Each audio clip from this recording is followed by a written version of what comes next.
Coming up on today's episode, the most amazing home theaters ever, at least this year. The FCC opens up a can of whoop-ass. What happens when you split HDMI? Heron answers the dog pile of your questions. And we got the Blu-ray releases for the week of May 10th, 2010. This is HD Nation.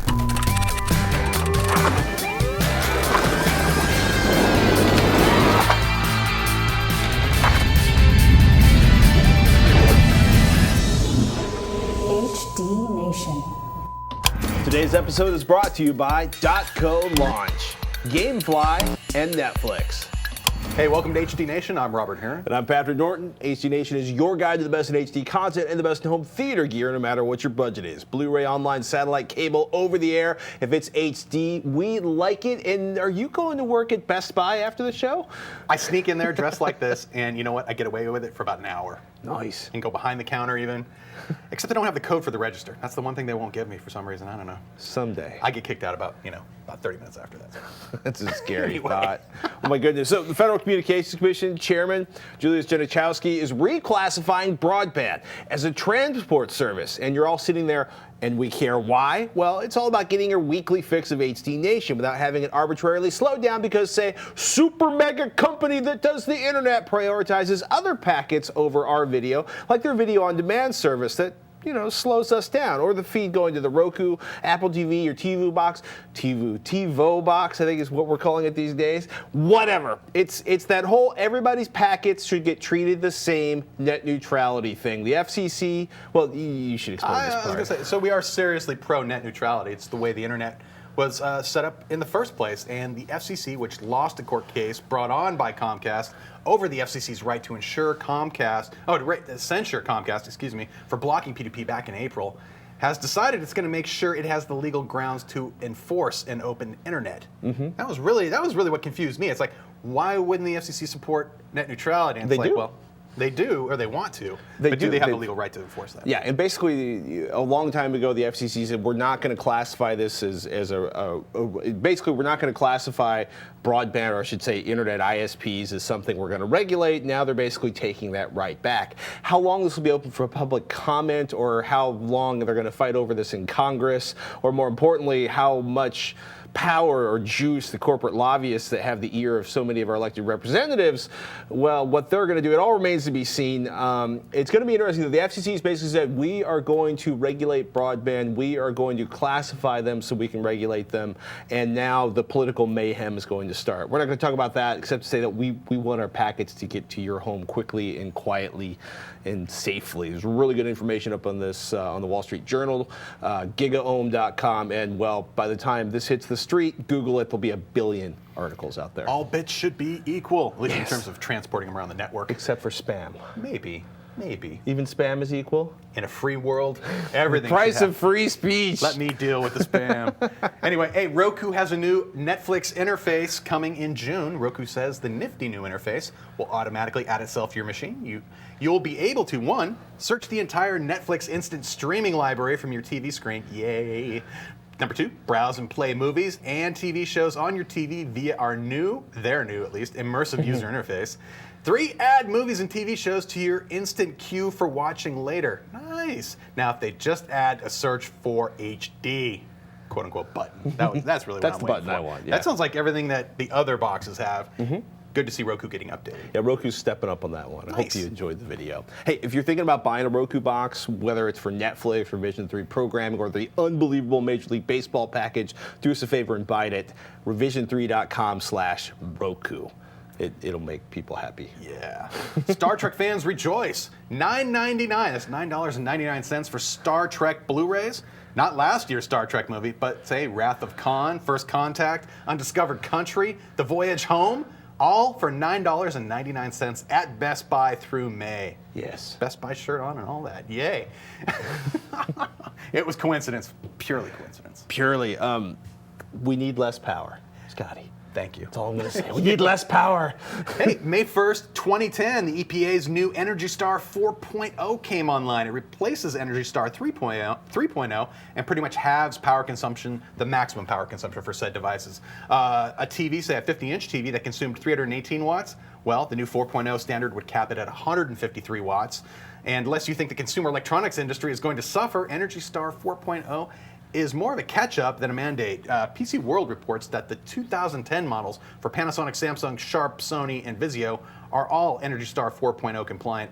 And I happen to know that there are a few LED TVs and LCD TVs based with LED technology that are already Energy Star 5 compliant. And because of the new stringent standards they're setting in California, that's a good thing to see, because then we're not going to have any problems with these newer TVs coming out. So yeah, if you're not in California, you'll find out. One thing about to keep in mind, though, about these Energy Star ratings, they are with the settings with the TV as you would take it out of the box and set it up for a home environment. When you hit that first menu on all of these TVs, Right. you're going to see a menu that says, is this for a store environment or is this for your home environment? You have to select that home environment to get these kind of power consumption things. If you set it to the vivid mode or the super bright mode, just ignore everything I just said. You watch that meter spin up a little faster. So this is for Energy Star certification. Yeah, Do I have to have Energy Star certification to sell an HDTV in the United States? I don't believe that's a requirement at all, Right. but it is such a thing that we're all sort of used to seeing now in products. I don't know of any TV manufacturer who doesn't want that sticker on their Right. box, and which is, in my opinion, a good thing. It keeps them on track for reducing power consumption, helping out the world in terms of power consumption. Otherwise, Or lowering it? no, it's not a requirement, but everyone's doing it. Everybody's doing it. Everybody's doing it, man. Why not us? When we come back, we're going to be doing, that just doesn't sound right. We're going to be showing off some of the most amazing home theaters we've ever seen. Right now, though, I want to thank one of our sponsors. This summer, 25 years after the introduction of .com, a new era of the internet will be born. An era where the name of your website, business, or brand will be based on what you really want and need, not just what's left over. .co is the new web address that gives you a truly global, recognizable, and credible option for branding your online presence. To celebrate the launch of the .co domain, our sponsor, .co Internet, is hosting a totally cool pitch contest where you could win 50,000 big ones to help bring your big idea to life. So whether you have a few half-baked ideas scribbled on the back of a napkin or a full-blown business plan, head on over to www.pitch.co, yes, that's .co, not .com, to pitch your big idea in the Create Your Opportunity contest, and you could walk away with $50,000 plus your ideal .co domain name to create your business, website, or blog. Now, if you're a true home theater enthusiast, you've probably dreamed about building the perfect home theater. Well, here are 3 rooms created by people who put their considerable cash behind their home theater dreams. Here are Electronic House's gold medal winners for the best home theater. First, in the $50,000 to $100,000 category, this person turned a flooded home basement basically into their perfect home theater project. It included acoustic treatments for the walls and ceiling, Roku projector, that should be a 3-chip design, I'm sure, and a beautiful Stewart film screen 132-inch masterpiece to project that wonderful imagery on. Second up is in the $100,000 to $250,000 category. They call it the wave because of the special wave motif on the ceiling that acts as an important acoustical element of the room. It's basically suppressing the sounds you don't want to hear and making things sound better overall. Or also isolating you from the rest of the house so you don't wake up the neighbors or your loved ones. And this room is also equipped with Genelec HT210B front speakers, a 132-inch Stewart film screen, another 3-chip DLP Roku projector, a separate Roku 50-inch plasma. I can't even imagine what that cost. Room designed to balance sound and eliminate direct reflections. Crestron home control system. You got to check that out if you've never seen it. Motorized seats from Cinematech. Oh, that keep the booty happy, I guess. Anyway, and in the $250,000 and beyond level, this is money no object really. This room features a mood-setting fiber optic LED constellation that precedes the showtime. Basically, a 7-minute delay, a programmed 7-minute delay, lowers the lights and fades the sky into a coral, magenta, and finally midnight blue motif. The room is completely soundproofed. This is probably where they spent the majority of the cash on this. It includes an airtight, not airtight, but sealed 350-pound custom door, a 174-inch screen, also from, I believe, Stewart film screen. Digital Projection International's Titan projector. It's a 3-chip DLP design. That baby it's about a 200-pound projector. That also is being projected onto a 4-way masking system on the screen, so you can scale that to 16:9, 4:3, or 235:1. Also using Genelec surround sound speakers, LED acoustic panels, so they not only treat your audio, but I guess they look good too. And finally, a companion seat for the pet dog. That's just incredible. So what would you like to have in your home theater with, I don't know, say money no object. It's basically that person's dog has a better home theater than I have access to. Companion seating. I just want enough. I just want to be able to turn the volume up in the home theater without waking up my son after 8 o'clock. See, that's where a lot of money in all of these setups was really spent. Was on the room treatments for basically minimizing sound that invades the space you're sitting in, as well as if you're going to make loud sounds from your home theater setup, you don't want that escaping out and disturbing neighbors or the rest of the house. Decoupling, a lot of decoupling. I can only on. imagine how thrilled my landlord would be if I built it like an acoustic insulating box in the garage or something. You would probably love it, but you should probably own the property before you start making major improvements. Yeah. Anyway, I spent $50,000 upgrading my apartment's home theater. Eviction. I'm moving into that. Oh, I want to be his landlord. Anyway, hey, it's time for the new Blu-ray releases for the week of May 11th, 2010. 3 different Mel Brooks movies are seeing a release this week. First up, just in time for Ridley Scott's version of Robin Hood in theaters, we have Robin Hood Men in Tights, starring Cary Elwes, Dave Chappelle, Patrick Stewart, and of course, Mel Brooks himself. This hilarious telling of the Robin Hood story was released in the Mel Brooks Blu-ray collection a few months ago, but if you didn't want to spend the $100 on the whole shebang, now you can pick this one up on its own. Also in the Mel Brooks Mega Collection, and now being released individually, are High Anxiety and History of the World Part 1. Roger's still waiting for Part 2, by the way. With the remake coming out next month, the original Karate Kid is being released on Blu-ray disc this week. This 80s classic tells the story of a kid who moves into a new town and falls under the instruction of Mr. Miyagi, a martial arts master, who teaches him the skills he needs to fight the bully and get the girl. Its sequel, The Karate Kid 2, is also being released, and you can buy them individually or together in a special box set. Next up, the Magnificent Seven collection. This contains all 4 films in the series: The Magnificent Seven, Return of the Seven, Guns of the Magnificent Seven, and The Magnificent Seven Ride. While the first film is the only one to star the amazing team that is Yul Brynner, Steve McQueen, and Charles Bronson, the second film does keep on Yul Brynner, though the last 2 films star none of the original Magnificent Seven. Other releases this week include Rock and Roll High School, Daybreakers, The Edge, Edge of Darkness, Hang 'em High, Legend of the Tsunami Warrior, 2010's Legion, the Criterion Collection's M, 1998's The Man in the Iron Mask, and Marked for Death. Hey, it's time to thank one of our sponsors. With more than 12 million members, Netflix is the world's largest subscription service, streaming movies and TV episodes over the internet and sending DVDs by mail. This week I have the Best Picture Oscar-winning movie, The Hurt Locker, on its way to my home.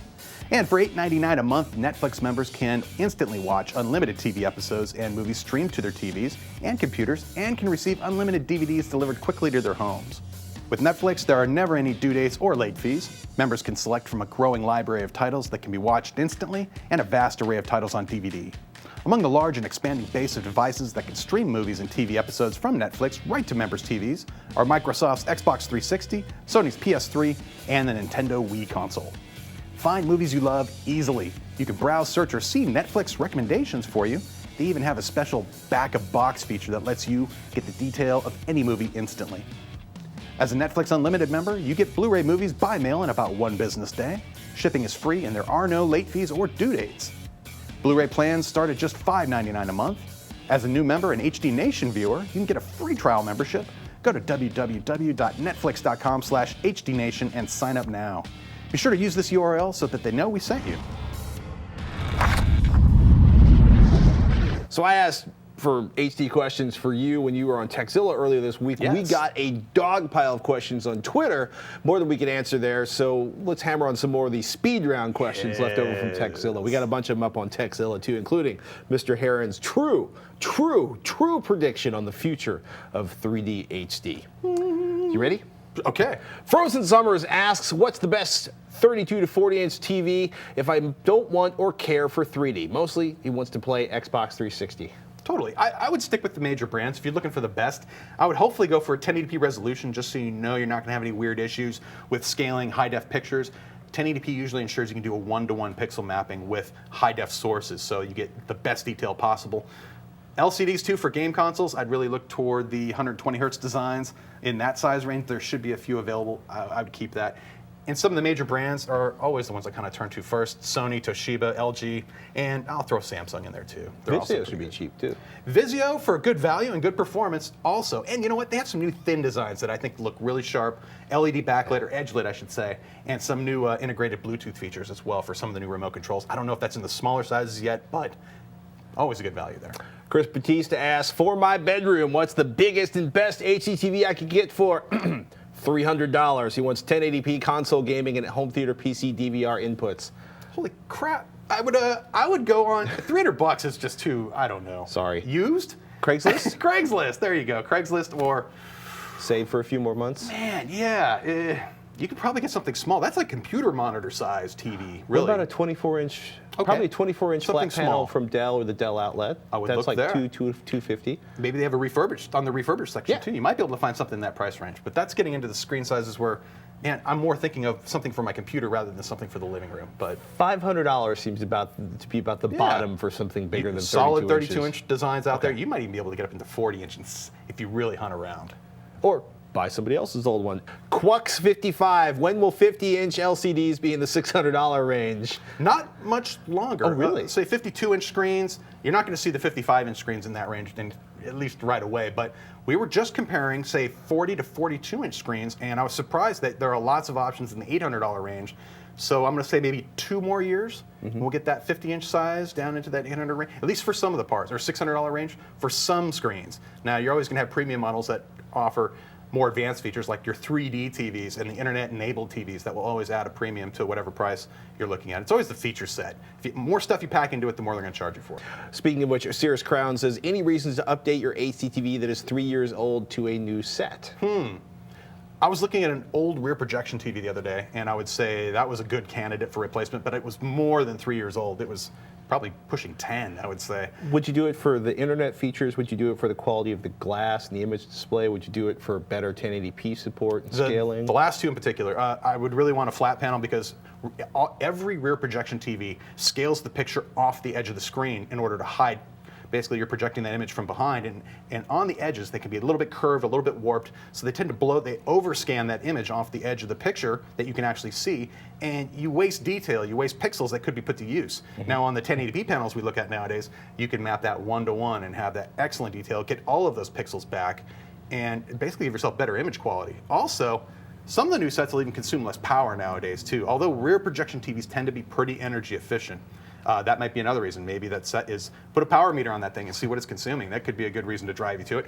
Or if you're about to drop, say, another $250 to $300 on a new bulb for that TV, unless it's an old CRT rear projection type, maybe that's money you don't want to spend, and that could go into the new TV fund. So kind of balance all those things out. When's it time to give it away to a friend? Kelly Hansen asks, where do I shop for the best deals on a 42-inch or bigger 1080p TV? Online.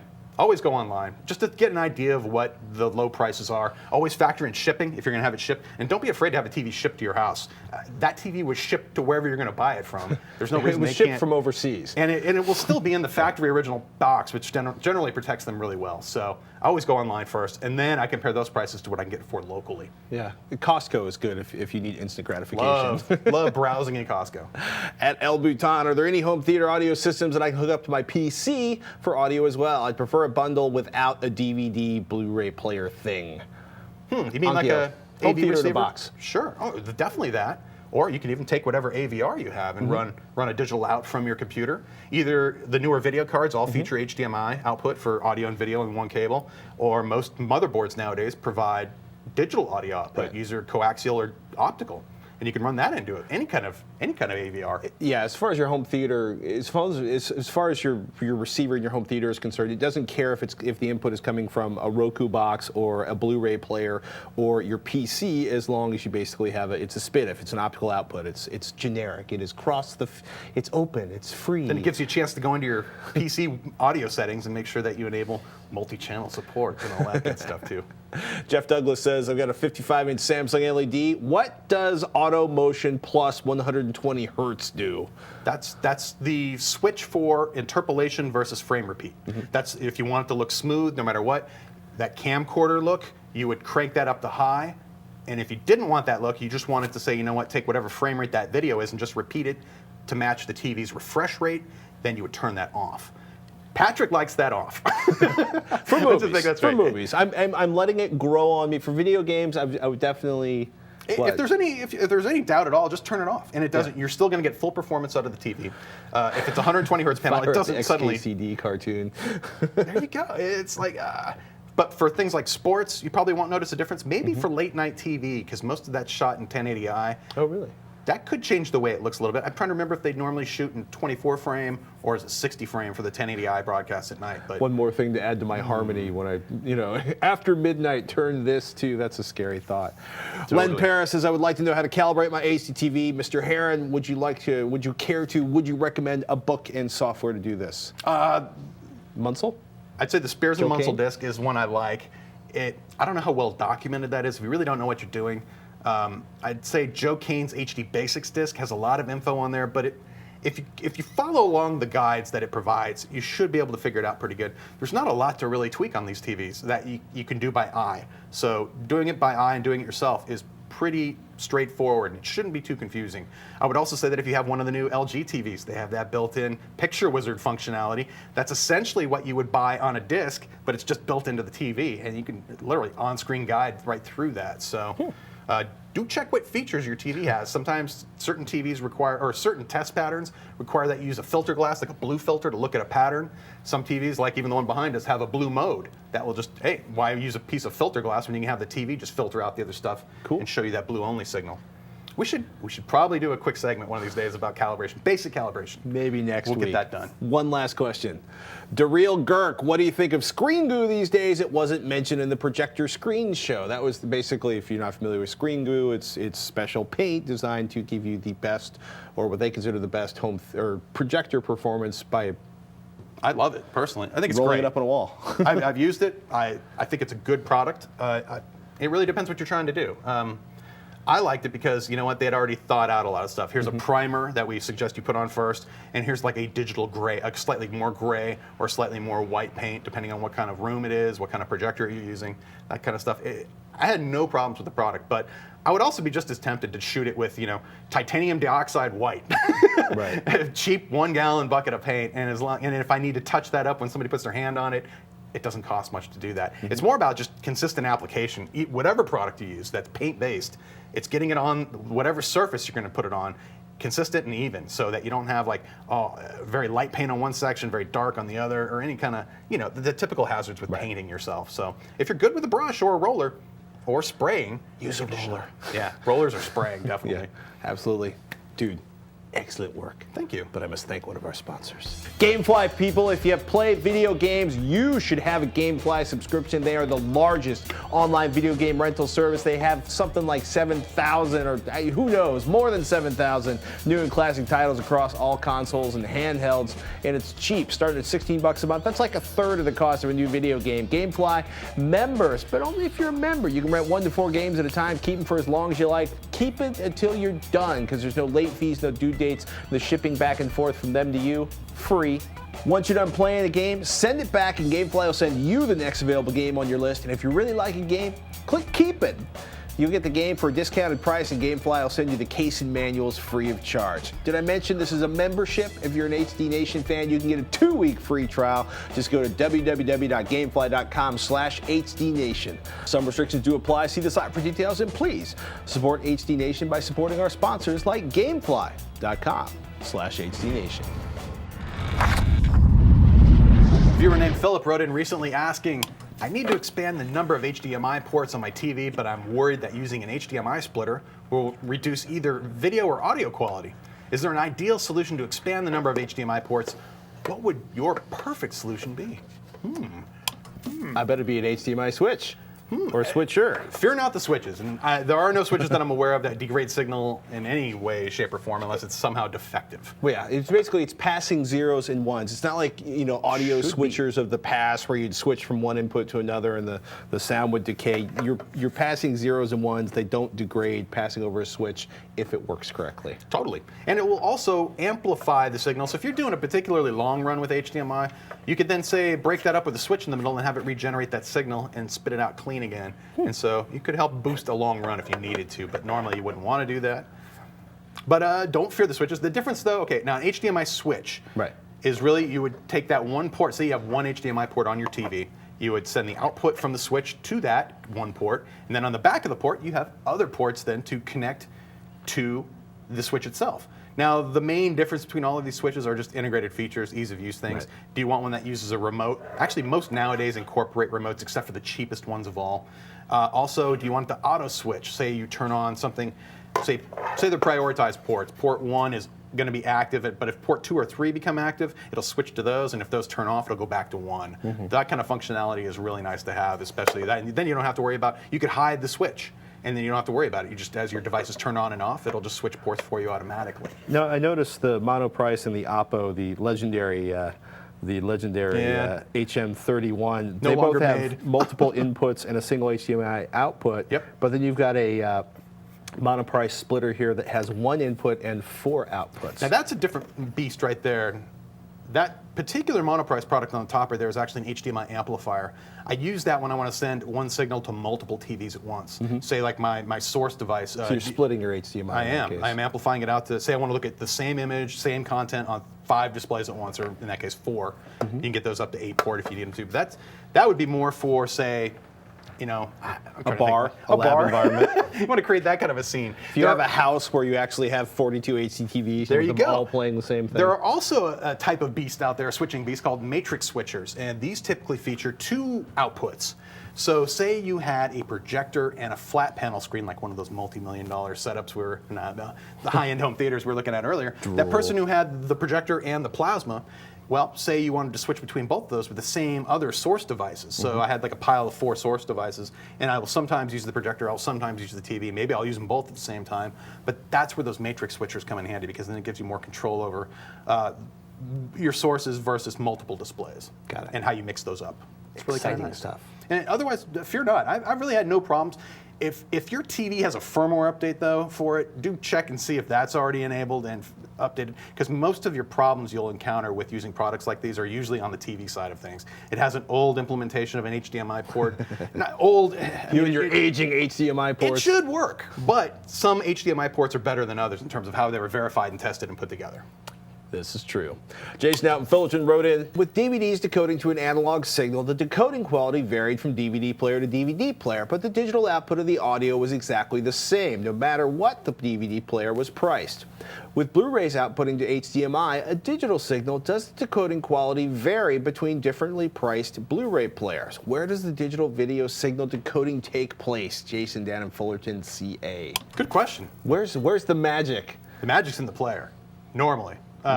And there are differences between players, particularly with color decoding. Now, I will say that picture detail, I will throw up the most strenuous test patterns there are, and I don't see much of a difference in overall picture detail. But when it comes to color information, which is part of that detail, I do see differences. Particularly the larger you blow these images up on projection screens, when you're talking, like a 7 or 8 or 9 foot picture, you can really start to pick out differences a little bit easier than you can on smaller screens. Particularly the problems you'll see with color decoding relate to the edges of colored objects. Animation's a great thing to look at. They have where if the color is not being reconstructed into that RGB format, color on the disc is very compressed. It's the most compressed part of that video signal. The detail part is not as compressed. So that color information needs to be reconstituted and made to that red, blue, green signal that is required to display it on the TV. And how the player goes about doing that it differs from player to player, and some do it better. I have a lot of people tell me that on the biggest screens they played, the Panasonic players typically do color processing really, really well. And that's just something I've experienced personally, and I see it quite a bit. But I won't say it's going to be night and day. On smaller screens, you'll be pressed to see a difference on any of these players.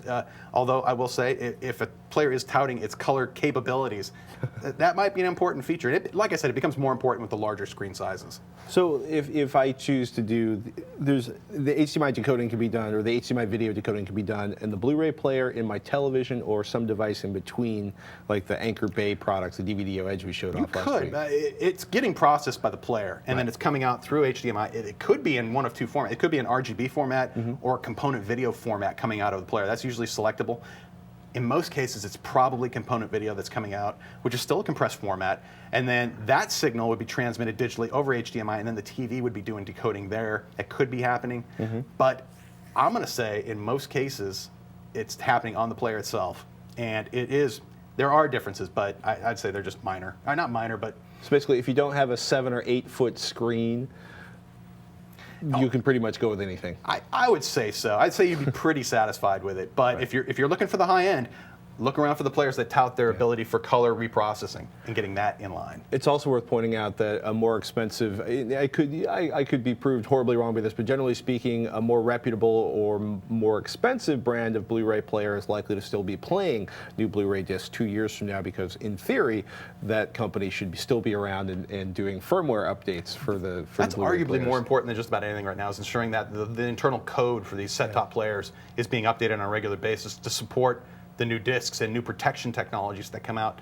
to keep us from copying these things. So that's it's good to have a player that is being maintained by the company that built it. And you, of course, have to put those updates on the player, however they get put out there. Ladies and gentlemen, we are conducting a survey. We need some additional information about our viewers. Actually, we'd really like some. Our sales team would, to be exact. We would love your feedback. If you have a few minutes to spare, do us a favor. Take a survey for us. It's at revision3.com/survey. Thank you so much for helping us out. After you complete the survey, you'll get an exclusive look at a behind-the-scenes montage from a recent Revision 3 trip to New York City that was edited by our very own Hippie Glenn. Hey, we hope you guys enjoyed this episode of HD Nation. As always, we want to know what you think. So send your comments, questions, or suggestions to hdnation@revision3.com. I'm also going to say, do us a favor and send in your home theater installation. We'll show a few of your displays. Yeah. They may not be $250 million setups, but we bet they're going to be good. You can also catch us on Facebook at facebook.com/HDNation or on Twitter at twitter.com/HDNation. And of course, you can hang out with the other viewers in the HD Nation forums at revision3.com/forum. And we've got all the links to the stuff we talked about in the show. In the show notes, you can find those on each page for each show at hdnation.tv. Hey, so if you're not getting the latest episode of HD Nation delivered to your doorstop, what are you waiting for? Because we got all the show subscription links on those pages at hdnation.tv too. Do us a favor, folks, subscribe and watch. And until next time. Hey, thanks for watching. I'm Robert Heron. I'm Patrick Norton. We'll see you next week. Bye-bye.